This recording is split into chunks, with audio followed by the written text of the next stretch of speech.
আমাদের শৈশবে ছোটবেলায় খেলতে গিয়ে দুষ্ট সাথীর দলে মাঝে মাঝে বাত্ত গোল নানান ছুতো ছলে।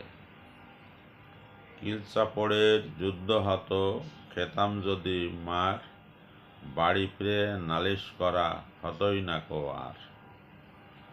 নালিশ দিলে আরেক দফা, মার খাওয়ার ডরে মার খেয়েও মারগুলোকে যেতাম হজম করে।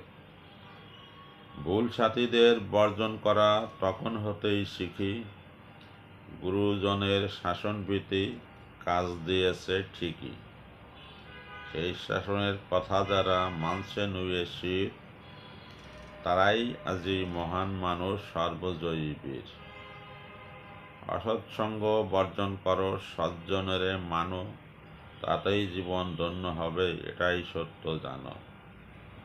যা ইচ্ছে তাই করে সদা পাওয়া যায় না পার, জায়গা মতো পৌঁছে গেলে ভাগ্যে জোটে মার।